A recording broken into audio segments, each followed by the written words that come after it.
طيب كوبر مع المنتخب شايف ان هو فاكتيف يعني شايف ان هو كويس وماشي كويس بحدود الامكانيات. بس انا عايز بس عشان بيقولوا عليا اهلاوي وزملكاوي فاقول لك برضو من الزمالك مين اللي ممكن يمشي. طيب. عشان بس ما يقعدوش يقولوا يعني في كلام.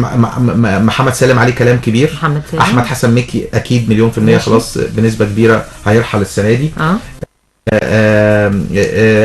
في مين تاني؟ في لعيبه طبعا اعارات مش هترجع زي احمد سمير الباك ليفت مش هيرجع. في كلام قوي ان هو مش هيرجع. عمر جابر طبعا مشي. مين تاني؟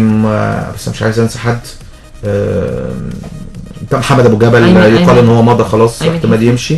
لا ايمن حفني باقي. لا ايمن حفني باقي. في ممكن في حاله احتراف مصطفى فتحي لو جاله عرض كويس. خدوا بالكم عرضه وحش قوي.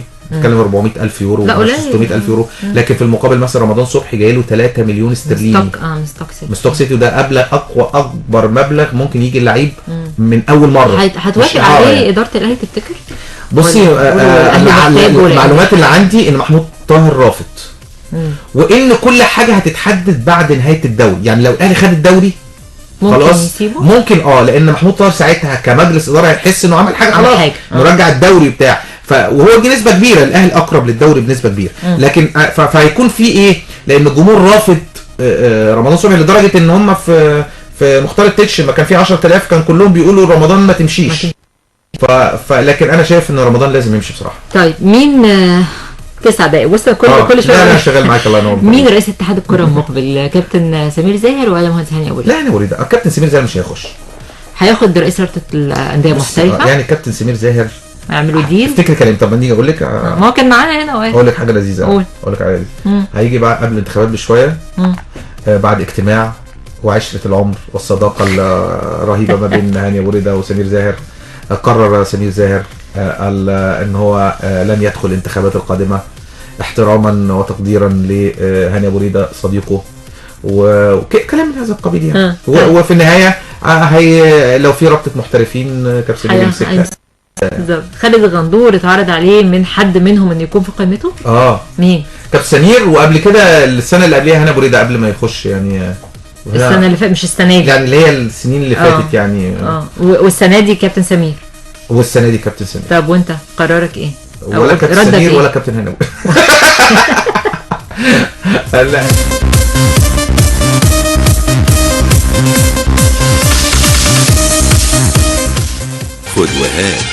خد وهات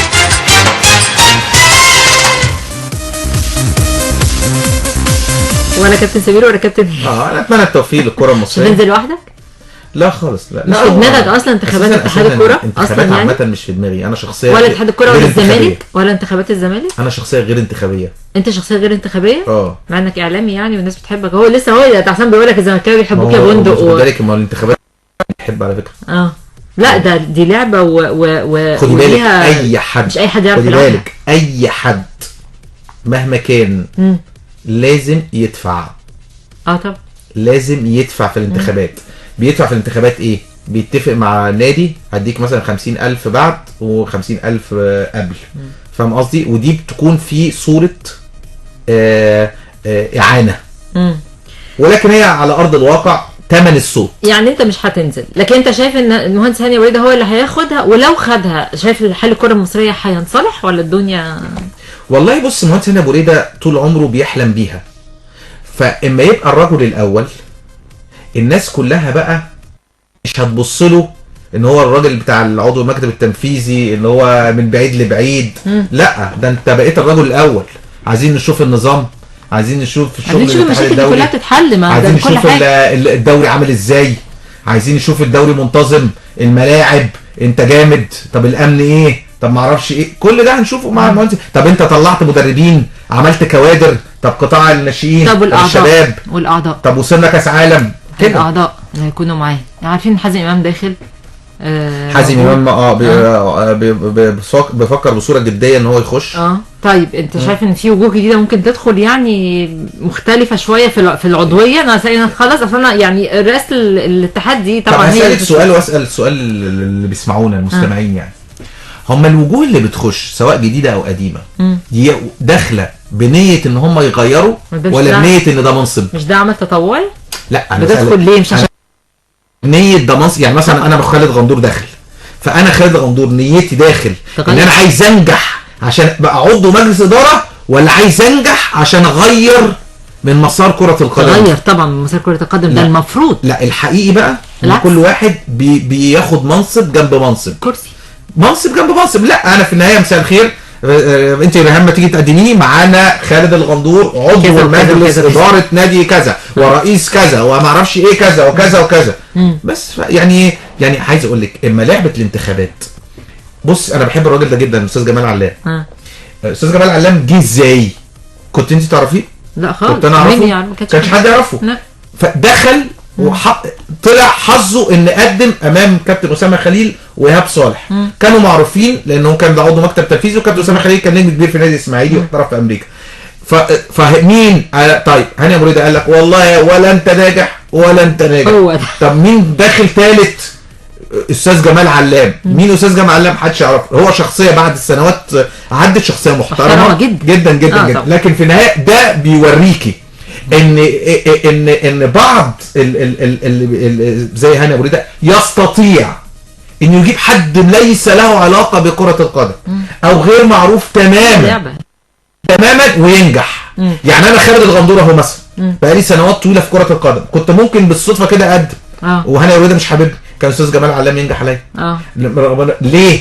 لان لعبه الانتخابات هي لعبه ليس لها علاقه باللي عملتيه طول حياتك قبل كده. طيب قول لي، لو الاعضاء اللي موجودين يشتغلوا في الاعلام، انت مع القصه دي؟ اعضاء اللي هينجحوا يعني مع اعضاء مجلس اداره يشتغلوا في الاعلام؟ طول عمري ضد ده. طول عمري ضد ده، لان في النهايه الاعلام الاعلام هو اللي بيعمل سبوت وبيسلط الضوء على اخطاء اتحاد الكوره.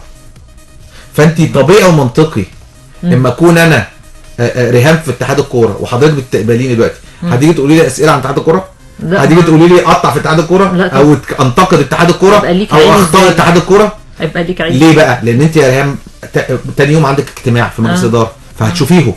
تاني يوم كنت بتقطع فينا امبارح. فاصحابك اصدقائك بتخرجي معاهم مصالح واحده، نجاحك من نجاحهم، انتقادهم من انتقادك. فبالتالي انا بقول مثل دايما، هل ينفع وزير الصناعه اهو، انا بقول هل ينفع وزير الصناعه يجي يعمل برنامج عن الصناعه وينتقد الصناعه في مصر؟ لا طبعا. وهو وزير الصناعه؟ لا طبعا صعب. يعني طب قول لي برضه اسئله سريعه، ايه الاهلي والزمالك في الجماهيريه؟ قوه الجماهيريه والشعبيه. طب ما الاسماعيلي ليه جماهيريه ومصر ليه جماهيريه والاتحاد السكندري ليه جماهيريه. بص هقول لك حاجه من الاخر.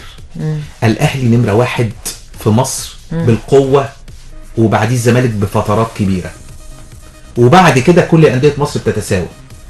ممكن نعمل خاطر للاسماعيلي شويه، للمصري شويه، للاتحاد شويه، للانديه الجماهيريه، والباقي كله زي بعض. واقول لك دليل، السنه دي في رمضان ده 6 مسلسلات بيقطعوا في الزمالك وبيتريقوا على الزمالك. 6 مسلسلات انت حاسبها؟ والله 6 مسلسلات فعلا؟ والله فيها كده تريكات بيقولوا. عادل امام وعلي ربيع وباسم سمره وكذا حد يعني. والله فهنا بيدل ايه؟ المسلسلات دي ومخرجينها يقول لك ايه؟ انا مين الاكثر شعبيه؟ الاهلي. فانا يا عم ما نجيش جنب الاهلي، تعالى ندي الزمالك شويه. بس طيب الحكام بيخافوا من الاهلي والزمالك؟ بيعملوا لهم حساب طبعا. بيعملوا حساب. بتقطع على قراراتهم طبعا. قرارات مصريه؟ حتى احنا كاعلاميين يا شيخه، ده في مثلا المقاولين بيلعب دجله، المقاولين مثلا عليه ضربه جزاء او ليه ضربه جزاء يعني 940,000%، حد بيجيب سيرتها؟ لا. والسلام عليكم. طب لا، في بقى وقت ضايع زياده او وقت ضايع اقل او ما اعرفش كوره من 30 ثانيه 30 ثانيه التحكيم فاهم؟ طيب حكام مباراه القمه يكونوا حكام اجانب ولا يكونوا؟ لا اجانب طبعا. اجانب طبعا. طبعا. ما ينفعش. ما احنا قبل كده قبل كده ابراهيم نور الدين حكم. لا اجانب طبعا. لا هو هيبقى اجانب، بس خلاص انت ما انا عارفه هم كده مولعه. للاسف احنا في زمن السوشيال ميديا، وللاسف السوشيال ميديا سيئه للغايه مع يعني احنا ايام ما كنا بنلعب كوره ولا كان في فيسبوك ولا كان في تويتر ولا انستجرام ولا تليفون محمول يعني عايز اقول لك حاجه، انا في 96 شتمت الحكم من بره. كنت وقفت ساعتها 6 شهور. تخيلي بقى انا بره السور وتحتيه مايكات وانا ما اعرفش. ولا في الاستاد عرفوا ولا انا عرفت ولا اي حد عرف الا ما رجعت البيت. امي الله يرحمها بتقول لي انت قليل الادب، انت ايه اللي عملته ده؟ قلت لها ليه؟ قالت لي انت مش شتمت. قلت لها شتمت. انت عارفه بقى دلوقتي لا ده انت قبل ما تشتمي اساسا هتطلع السوشيال ميديا. طيب فاصل ونرجع في 4 دقايق هتقول لي كلمه على كل اسم. ماشي. لسه معاكم وحوار اللمسة الحلوة، النجوم على الشباب والرياضة. خد وهات.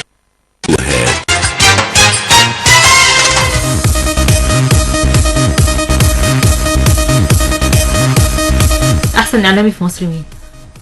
احسن اعلامي في مصر؟ احنا اعلامي رياضي، انا بتكلم على رياضي. انا ما بحبش كلمه احسن دي، بس انا في ناس كويسه يعني. مين بالنسبه لك؟ سيف زاهر رقم واحد؟ لا مش رقم واحد يعني. من الناس اللي انا بحبهم مدحت شلبي يعني كويس يعني. ما يعني في ناس كويسه، في ناس. كابتن حسن شحاتة سيظل اسم تاريخي في كرة القدم من 2006 ل 2010. صنع التاريخ للكرة المصرية. سمير زاهر سيظل أفضل رئيس اتحاد جه في تاريخ من حيث الإنجازات والبطولات اللي حصل عليها. محمود طاهر محمود طاهر الله يكون في عونه، جه في مرحلة صعبة جدا بعد عملاق كبير جدا اسمه حسن حمدي ومحمود الخطيب، فكان بيحارب بصورة كبيرة جدا، ولكن استطاع مرة أخرى إنه يقف على رجليه. وأعتقد إنه لو فاز بالدوري هيكون شيء مهم جدا في مسيرته الإدارية الفترة اللي جاية، خصوصا إن كابتن محمود الخطيب سامع بقوة إنه داخل انتخابات النادي الأهلي القادمة، ومحمود الخطيب مش سهل يعني. مرتضى منصور صنع الفارق بقوته ونفوذه، سواء في الإنشاءات أو في عودة الدوري بعد سنوات طويلة، دوري وكاس، أو حتى في مجرد البقاء في المنافسة حتى النفس الأخير بعد 10 سنوات عجاف. له ما له وعليه ما عليه، وفي النهاية مفيش إنسان كامل. مهندس خالد عبد العزيز وزير الشباب والرياضة. مهندس خالد عبد العزيز شخصية محترمة جدا، وزير ناجح، ولكن أتمنى إنه مش في معظم الأمور نمسك العصاية من النص. ساعات بحس كتير جدا المهندس خالد عبد العزيز بيبقى مش عايز يزعل حد أو عايز يرضي كل الناس. طبعا الوزير لازم يكون سياسي، والسياسي يعني دبلوماسي، فدي نقطة مهمة. لكن في بعض الأحيان لابد أن يكون هناك قرارات حاسمة حتى لو زعلت حد. شايف قانون الرياضة هيطلع الجديد ولا مش هيطلع؟ بسم الله ما شاء الله. احنا دايما قانون الرياضة حاجة تضحك. احنا بقالنا سنتين، فاكرة لما اللجنة الأولمبية وخالد زين وقال لك وخلال ما اعرفش ما فيش انتخابات، وخلال شهر 11 ده السنة اللي قبل فاتت اللجنة الأولمبية والرباعية بتاعت اللجنة الأولمبية اللي حددت مش هنوقف الناش بس شهر 11 تطلعوا قانون. ادي شهر بعد 8 سنين كمان اتعمل عليه ليلة مرة واثنين ومفيش أي قانون طلع. وفاكرة لما الجوابات كانت بتروح للاتحاد الدولي يقول لك هنوقف النشاط زي المصريين يبقى. دلوقتي بقى الاتحاد الكرة كله استقال عشان الانتخابات بعد شهرين. عارف الانتخابات بعد سنتين كانوا ودوا جوابات للاتحاد. طبعا ده فهي بعد شهرين فقال لك ايه؟ نحن نستقيل من اجل مصر، ومصر هي امي، نيلها هو دمي، شمسها في سماري، شكلها في ملامحي، حتى لوني قمحي. الانتخابات قربت.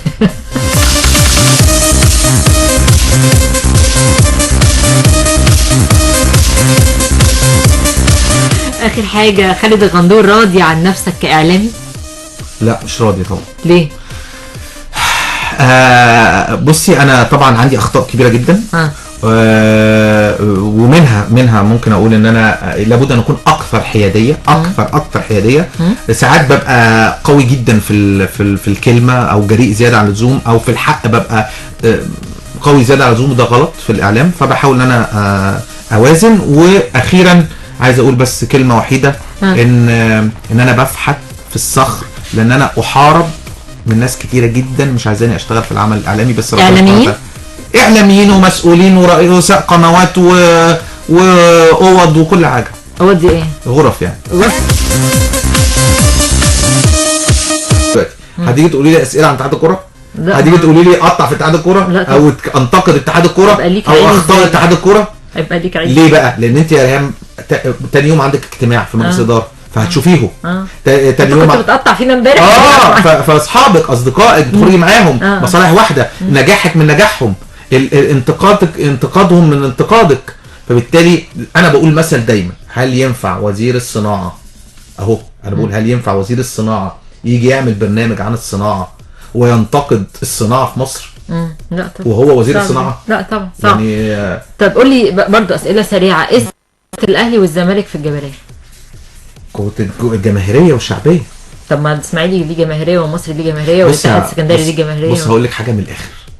الاهلي نمره واحد في مصر بالقوه، وبعديه الزمالك بفترات كبيره، وبعد كده كل انديه مصر بتتساوى. ممكن نعمل خاطر للاسماعيلي شويه، للمصري شويه، للاتحاد شويه، للانديه الجماهيريه، والباقي كله زي بعض. وهقول لك دليل، السنه دي في رمضان ده 6 مسلسلات بيقطعوا في الزمالك وبيتريقوا على الزمالك. 6 مسلسلات انت حاسبها؟ والله 6 مسلسلات فعلا؟ والله فيها كده تريكات بيقولوا عادل امام وعلي ربيع وباسم سمره وكذا حد يعني. والله فهنا بيدل ايه؟ المسلسلات دي ومخرجينها يقول لك ايه؟ انا مين الاكثر شعبيه؟ الاهلي. فانا يا عم ما نجيش جنب الاهلي، تعالى ندي الزمالك شويه. بس طيب الحكام بيخافوا من الاهلي والزمالك؟ بيعملوا لهم حساب طبعا. بيعملوا حساب. بتقطع على قراراتهم طبعا. قرارات مصريه؟ حتى احنا كاعلاميين يا شيخه، ده في مثلا المقاولين بيلعب دجله، المقاولين مثلا عليه ضرب جزاء او ليه ضرب جزاء يعني 940,000%، حد بيجيب سيرتها؟ لا. والسلام عليكم. طب لا، في بقى وقت ضايع زياده او وقت ضايع اقل او ما اعرفش كوره من 30 ثانيه 30 ثانيه التحكيم فاهم؟ طيب حكام مباراه القمه يكونوا حكام اجانب ولا يكونوا؟ لا اجانب طبعا. اجانب طبعا. طبعا. ما ينفعش. ما احنا قبل كده قبل كده ابراهيم نور الدين حكم. لا اجانب طبعا. لا هو هيبقى اجانب، بس خلاص انت ما انا عارفه كده مولعه. للاسف احنا في زمن السوشيال ميديا. سؤال واسال السؤال اللي بيسمعونا المستمعين يعني، هم الوجوه اللي بتخش سواء جديده او قديمه دي داخله بنيه ان هم يغيروا ولا بنيه ان ده منصب؟ مش ده عمل تطوعي؟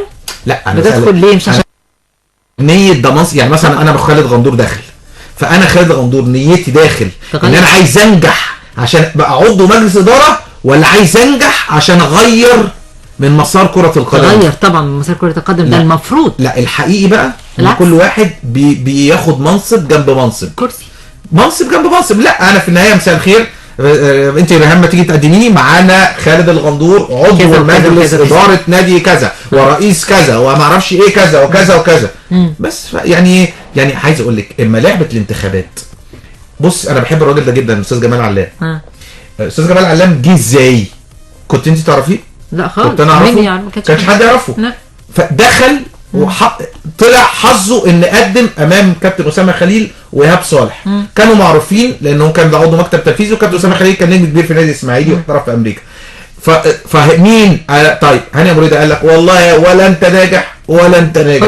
طب مين داخل ثالث؟ استاذ جمال علام. مين استاذ جمال علام؟ محدش يعرفه. هو شخصيه بعد السنوات عدت شخصيه محترمه جدا جدا جدا. لكن في النهايه ده بيوريكي ان بعض زي هاني ابو ريده يستطيع انه يجيب حد ليس له علاقه بكره القدم او غير معروف تماما وينجح. يعني انا خالد الغندور اهو مثلا بقالي سنوات طويله في كره القدم، كنت ممكن بالصدفه كده اقدم وهاني ابو ريده مش حاببني، كان استاذ جمال علام ينجح عليا. ليه؟ لان لعبه الانتخابات هي لعبه ليس لها علاقه باللي عملتيه طول حياتك قبل كده. طيب قول لي، لو الاعضاء اللي موجودين يشتغلوا في الاعلام، انت مع القصه دي؟ اعضاء اللي هينجحوا يعني مع اعضاء مجلس اداره يشتغلوا في الاعلام؟ طول عمري ضد ده. طول عمري ضد ده، لان في النهايه الاعلام هو اللي بيعمل سبوت وبيسلط الضوء على اخطاء اتحاد الكوره. فانت طبيعي ومنطقي اما اكون انا ريهام في اتحاد الكوره وحضرتك بتقبليني. طيب كوبر مع المنتخب شايف ان هو فاكتور يعني شايف ان هو كويس وماشي كويس ده في حدود الامكانيات. بس انا عايز بس عشان بيقولوا عليا اهلاوي وزملكاوي، فاقول لك برضو من الزمالك مين اللي ممكن يمشي. طيب. عشان بس ما يقعدوش يقولوا يعني في كلام. محمد سالم عليه كلام كبير. محمد سالم. احمد حسن مكي اكيد مليون في المية خلاص بنسبه كبيره هيرحل السنه دي. في مين تاني؟ في لعيبه طبعا اعارات مش هترجع زي احمد سمير الباك ليفت مش هيرجع. في كلام قوي ان هو مش هيرجع. عمر جابر طبعا مشي. مين تاني؟ بس مش عايز انسى حد. محمد ابو جبل يقال ان هو مضى خلاص احتمال يمشي. لا ايمن حفني باقي. لا ايمن حفني باقي. في ممكن في حاله احتراف مصطفى فتحي لو جاله عرض كويس. خدوا بالكم عرضه وحش قوي، بتتكلم 400,000 يورو 600,000 يورو، لكن في المقابل مثلا رمضان صبحي جاي له 3 مليون استرليني من ستوك سيتي، وده اكبر مبلغ ممكن يجي اللعيب من اول مره. هتوافق عليه اداره الاهلي تفتكر؟ بصي المعلومات اللي عندي ان محمود طاهر رافض، وان كل حاجه هتتحدد بعد نهايه الدوري. يعني لو الاهلي خد الدوري خلاص ممكن لان محمود طاهر ساعتها كمجلس اداره هيحس انه عمل حاجه خلاص، نرجع الدوري بتاع. وهو دي نسبه كبيره، الاهلي اقرب للدوري بنسبه كبيره. لكن فهيكون في ايه؟ لان الجمهور رافض رمضان صبحي لدرجه ان هم في مختار التتش ما كان في 10,000 كان كلهم بيقولوا رمضان ما تمشيش.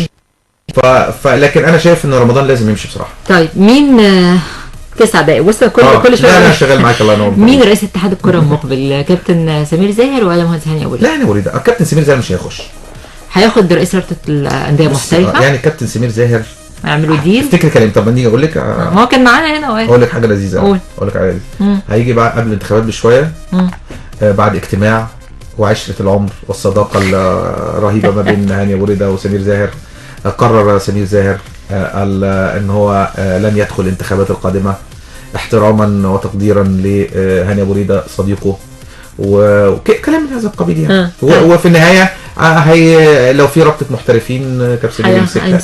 بالظبط. خالد الغندور اتعرض عليه من حد منهم ان يكون في قائمته. مين؟ كابتن سمير، وقبل كده السنه اللي قبلها هاني ابو ريده قبل ما يخش يعني.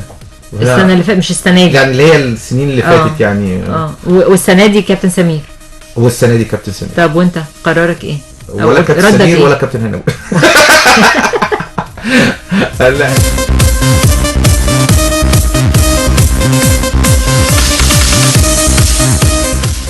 خد وهات خد وهات.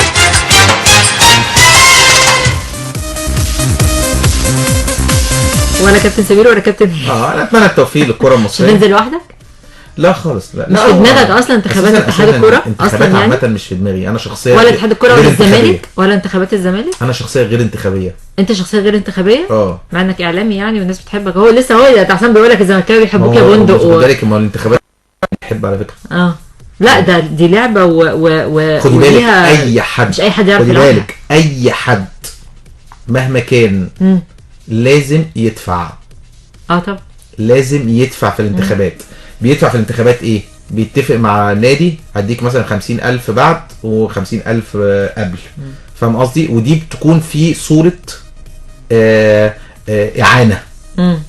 ولكن هي على أرض الواقع تمن الصوت. يعني أنت مش هتنزل، لكن أنت شايف إن المهندس هاني أبو ريده هو اللي هياخدها، ولو خدها شايف حال الكرة المصرية هينصلح ولا الدنيا؟ والله بص، المهندس هاني أبو ريده طول عمره بيحلم بيها.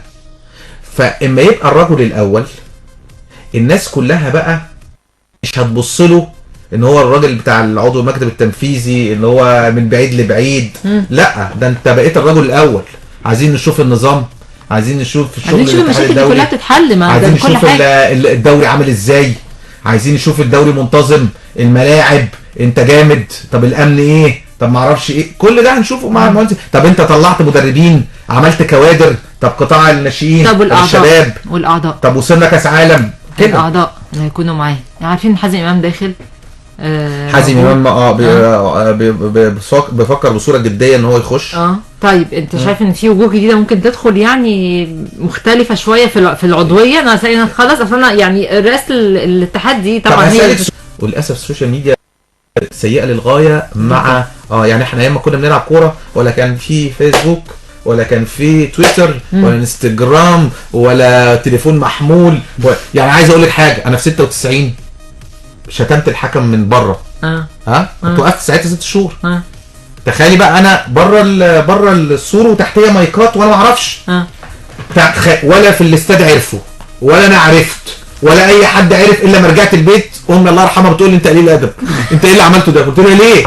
قالت لي انت مش شتمت. قلت لها شتمت؟ انت عارفه بقى دلوقتي لا ده انت قبل ما تشتمي اساسا هتطلع على السوشيال ميديا.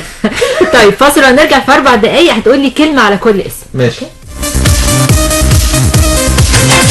لسه معاكم وحوار اللمسه الحلوه، النجوم على الشباب والرياضه. خد وهات وهات.